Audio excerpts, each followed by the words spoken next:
Dios te bendiga, estimado hermano. Qué bueno que estás viendo este video para prepararte para tu discipulado en Zoom esta semana.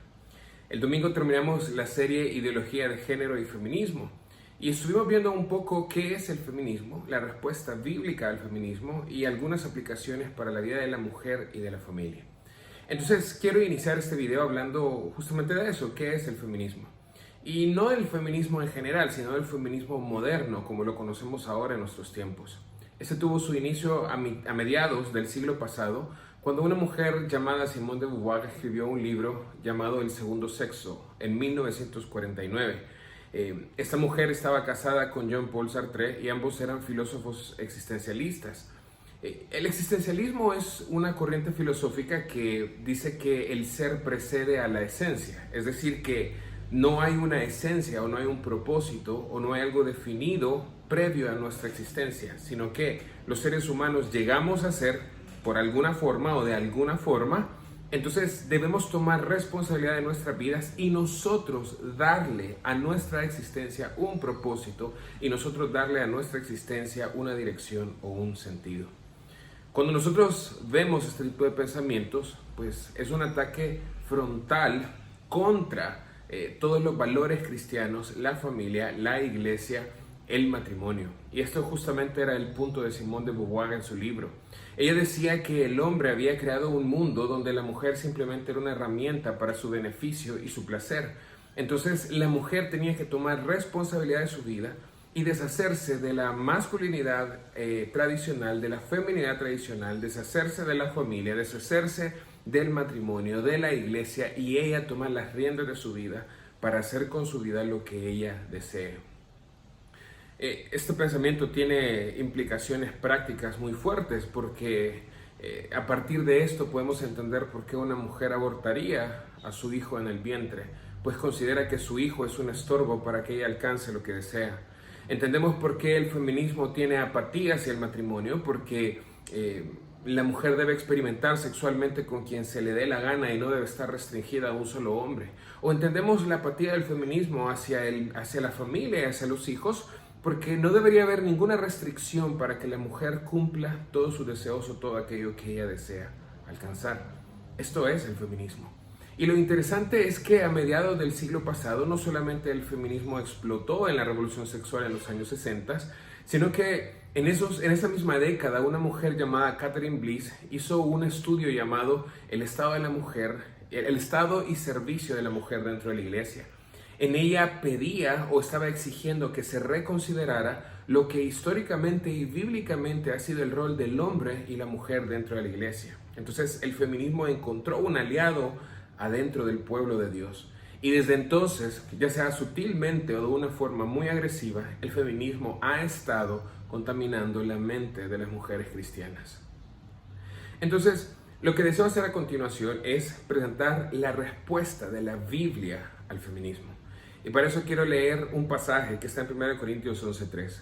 Dice: pero quiero que sepáis que la cabeza de todo hombre es Cristo, y la cabeza de la mujer es el hombre, y la cabeza de Cristo es Dios.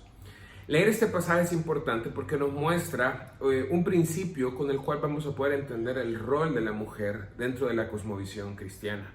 Ahí vimos que el Padre es cabeza de Cristo, y esto de ninguna manera significa que Cristo sea menor que el Padre. Entendemos que en la Trinidad es un solo Dios en tres personas, y las tres personas junto con el Espíritu Santo tienen todos los atributos de la deidad. Entonces simplemente vemos que en el orden en que funcionan las cosas dentro de la Trinidad hay una autoridad, y el Hijo se somete al Padre sin que esto significa que el Hijo sea inferior o que sea un Dios de segunda categoría o de segundo grado. De la misma forma, la Biblia nos presenta en diferentes pasajes, como en Colosenses capítulo 3 o en Efesios capítulo 5, que el hombre es la cabeza de la mujer, no significando esto que el hombre sea superior y la mujer inferior, sino simplemente que en el orden de la creación, en el orden divino de las cosas, se le ha otorgado al hombre el privilegio de ser cabeza sobre la mujer, sobre sus hijos. Entonces, cuando entendemos que el llamado de Dios a la mujer es a someterse a su esposo, podemos entonces también leer otros pasajes que nos ayudan a comprender cómo ve Dios a la mujer dentro de la familia. Leamos, por ejemplo, Tito, capítulo 2, versículos 3 al 5 y luego versículos 11 al 13. Asimismo, las ancianas deben ser reverentes en su conducta, no calumniadoras ni esclavas de mucho vino, que enseñen lo bueno, que enseñen a las jóvenes a amar a sus maridos, a amar a sus hijos, a ser prudentes, puras, hacendosas en el hogar, amables, sujetas a sus maridos, para que la palabra de Dios no sea blasfemada. Y luego en el versículos 11 al 13 dice, porque la gracia de Dios se ha manifestado trayendo salvación a todos los hombres, enseñándonos que negando la impiedad y los deseos mundanos, vivamos en este mundo sobria, justa y piadosamente, aguardando la esperanza bienaventurada y la manifestación de la gloria de nuestro Dios y Salvador Jesucristo. Los versículos 11 al 13 nos indican la obra del Evangelio en la vida de una mujer. La transforma, la cambia, de tal forma que ella ya no siga las corrientes de este mundo, de tal forma que ella no siga las corrientes mundanas o impías en el cual viven las mujeres de este mundo, sino por el contrario, sus ojos por el poder del Evangelio son abiertos para ver la hermosura de la feminidad bíblica dentro de la familia. Es lo que leímos en los versículos 3 al 5.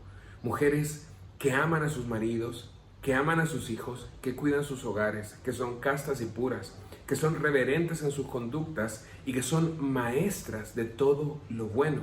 Y estas características, junto con otras que menciona el versículo, nos dice ese pasaje, las mujeres compórtense así y enséñenle a las mayores, a las más jóvenes a comportarse así para que la palabra de Dios no sea blasfemada. Vemos un claro contraste entre el feminismo y la feminidad bíblica, entre el feminismo que rechaza el matrimonio, la familia, el cuidado de su hogar, la pureza, la consagración al Señor, toda buena obra, y la feminidad bíblica, que ama a la familia, que cuida a su familia, que cuida su hogar, que ama la pureza y la castidad, y que ama toda buena obra para que exalte y honre al Señor. El feminismo también encontró un aliado dentro de la iglesia, y desde hace 40, 50 años vienen grupos dentro de la iglesia pidiendo o denunciando que se debe cambiar el rol que bíblicamente, históricamente se ha dado a la mujer dentro de la congregación local. Pero quiero que veamos la respuesta bíblica a estas acusaciones. 1 Timoteo capítulo 2 versículos 9 al 14 dice, asimismo que las mujeres se vistan con ropa decorosa, con pudor y modestia, no con peinado ostentoso, no con oro o perlas o vestidos costosos, sino con buenas obras, como corresponde a las mujeres que profesan la piedad. Que la mujer aprenda calladamente con toda obediencia. Yo no permito que la mujer enseñe ni ejerza autoridad sobre el hombre, sino que permanezca callada. Porque Adán fue creado primero, después Eva. Y Adán no fue el engañado, sino que la mujer, siendo engañada completamente, cayó en transgresión. Y luego 1 Timoteo 3, 14 al 15. Te escribo estas cosas esperando ir a ti pronto, pero en caso que me tarde, te escribo para que sepas cómo debes conducirte o cómo debe conducirse uno en la casa de Dios, que es la iglesia del Dios vivo, columna y sostén de la verdad. Los versículos que leímos en el capítulo 3 son importantes, porque el apóstol Pablo, todo lo que ha escrito del capítulo 1 al 3, se lo dice a Timoteo para que él entienda cómo funciona y cómo él debe pastorear y las ordenanzas que él debe dar dentro de una iglesia local. Y eso es justamente entonces lo que vemos en el versículo 2, en lo que leímos en el versículo 12. Y es que Pablo dice, no permito que la mujer ejerza autoridad ni enseñe sobre el hombre. Ahora, ¿a quién se le ha dado la responsabilidad de tener autoridad y enseñar en la iglesia? Es al pastor, es al anciano, es al obispo. Entonces vemos que lo que el apóstol Pablo está prohibiendo es que una mujer ejerza el oficio pastoral dentro de una congregación local. Ahora bien, podríamos pensar, quizás esto es machista o quizás esto es por una cultura específica, pero luego en el versículo 13 el apóstol Pablo va a dar la razón por la que lo hace. Él inicia el versículo 13 diciendo, porque, es decir, a continuación voy a explicar por qué he dado esta prohibición. Y luego él dice, Adán fue creado primero y luego Eva, y no fue Adán el engañado, sino que fue la mujer engañada y por eso cayeron en transgresión. Es decir, el apóstol Pablo dice, en el orden de la creación, en el orden divino, al hombre se le dio la responsabilidad de ser autoridad y enseñar, y eso lo vemos en el huerto del Edén. Adán fue creado primero y a él se le dieron las instrucciones para vivir dentro del huerto del Edén, y luego él tenía que enseñarlas a Eva. Por lo tanto, así como en la familia se ejerce el orden divino en el cual el hombre es cabeza de la mujer, en la iglesia también debe seguirse el mismo patrón bíblico o el orden natural de las cosas como Dios las ha establecido, siendo el hombre cabeza de la mujer. Entonces, vemos que ni en la familia el feminismo responde a alguna enseñanza bíblica, ni tampoco en la iglesia el feminismo responde a alguna enseñanza bíblica, sino que el feminismo es totalmente contrario a lo que el Señor ha designado tanto para el hombre como para la mujer, en la familia, en el hogar y en la iglesia. Entonces, quisiera que pudiéramos ver qué es lo que Dios ha llamado a hacer a la mujer. Y quiero iniciar leyendo un pasaje en Mateo, capítulo 10, versículos 38 y 39. El que no toma su cruz y sigue en pos de mí, no es digno de mí. El que ha hallado su vida, la perderá. Y el que ha perdido su vida por causa de mí, la hallará. Quiero iniciar con esto porque el feminismo quiere hacerle creer a la mujer cristiana que negarse a sí misma para cuidar sus hijos, o para ser pura, o para ser una maestra de excelentes obras que agradan al Señor, o para casarse y cuidar a su esposo y su hogar. El feminismo quiere decirle a la mujer cristiana que esto es perder su vida, que esto es desaprovechar su vida. Pero Jesucristo dijo todo lo contrario. Y es que cuando nosotros seguimos los deseos de nuestro corazón, realmente estamos perdiendo nuestra vida. Pero cuando seguimos el camino bíblico para agradar y honrar al Señor es cuando realmente lo estamos encontrando. Entonces quiero dar 5 aplicaciones para las mujeres y bueno, no solo para las mujeres, para los hombres también, quienes compartimos con las mujeres para animarles a que ellas puedan vivir de acuerdo a la palabra del Señor. En primer lugar, aprender. En 1 Timoteo 2:11 vimos que la mujer debe aprender. Y en el libro de Proverbios capítulo 4, la sabiduría dice, mire, búscame. Y la inteligencia dice, búscame con deseo, pues me encontrarás. La mujer debe prepararse. El hecho de que ella no pueda predicar en el culto dominical o en el culto público no significa que no hay espacio donde ella pueda enseñar. Ella puede enseñar, y lo vemos en el mismo pasaje de 1 Timoteo capítulo 2, versículos 15, que ella puede enseñar a los niños o a sus hijos. Y al enseñar a sus hijos, por implicación puede enseñar a los niños y también puede enseñar a los adolescentes, porque eso no pervierte el orden natural de las cosas, donde padre y madre son autoridad de los niños y adolescentes y también les enseña. Pero el libro de Tito, capítulo 2, el versículo que leemos para hablar de la familia, también dice que las ancianas deben enseñar a las más jóvenes. Es decir, que las mujeres también son llamadas a enseñar a otras mujeres. Entonces vemos que es necesario que la mujer aprenda. Y no solamente temas de feminidad o temas de familia, de crianza de los hijos. Las mujeres deben prepararse en todas las áreas. Qué importante es que en un hogar haya una mujer preparada en la palabra, en teología, en doctrina, pero también preparada en otras áreas de la vida, que ha aprendido en alguna carrera profesional muchas cosas importantes que ella puede enseñar a su familia o que ella puede enseñar a otras mujeres. Entonces la mujer es llamada a aprender y a enseñar en los contextos donde no menoscabe el orden divino de las cosas. En segundo lugar, la mujer también es llamada a servir. Aunque el puesto pastoral y la predicación pública está reservada para el hombre, todo el resto de ministerios y todo el resto de dones están disponibles para la mujer, por lo que la mujer debe sentirse llamada por el Señor a servir en su iglesia local. Hay una cantidad de dones y una cantidad de ministerios donde ellas pueden hacerlo.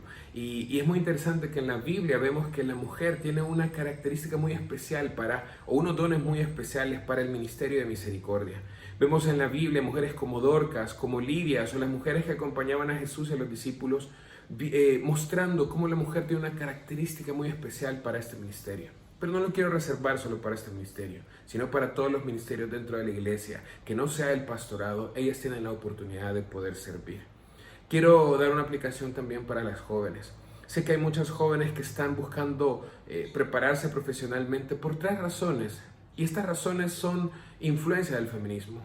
1, porque quieren disfrutar su vida y entonces rechazan la idea del matrimonio y de los hijos, rechazan la idea de la familia. En segundo lugar, porque muchas dicen, yo no quiero depender de mi esposo, yo no quiero que un hombre me cuide ni provea para mí. Y en tercer lugar, porque muchas simplemente quieren vivir para ellas mismas. Todas estas ideas vienen del feminismo, no son ancladas en la palabra. Amada joven, si tú me estás viendo en este video, quiero decirte, la Biblia te llama a que tú alegremente y con mucho gozo te sometas a la voluntad del Señor para tu vida y entiendas que Dios ha diseñado para ti el poder cuidar de tu hogar, el poder tener un hombre piadoso que cuide y que provea para ti y poder cuidar tus hijos. Solo quiero preguntarte, ¿de dónde sacaste la idea que el matrimonio y tus hijos van a coartar tu felicidad? No viene de la Biblia, viene del feminismo. Y por último, quiero terminar con una aplicación para los padres de familia solteros, aquellos madres y padres de familia que están criando a sus hijos solteros. El hecho de que ustedes deban jugar ambos roles en muchas ocasiones para sus hijos no significa que no deben enseñarles a ellos los roles que ellos deben ocupar. Es decir, que si tú tienes varones y tú eres una madre soltera, aunque tú seas una mujer y tengas que proveer a tu casa, tú tienes que mostrarle a tu hijo que el rol que Dios le ha dado a él como varón es el de cuidar y el de proveer para su casa. De igual forma para la mujer. Y deberías decirle con toda honestidad, si en algún momento el Señor me permite casarme nuevamente, yo con todo gusto me someteré al rol que el Señor me ha otorgado, ya sea como hombre o como mujer. Terminamos esta serie aprendiendo qué es esta ideología, qué es la ideología de género, el feminismo, la respuesta bíblica y aquellas verdades que nosotros debemos abrazar, predicar y vivir. Dios te bendiga. Vivamos para la gloria de Dios.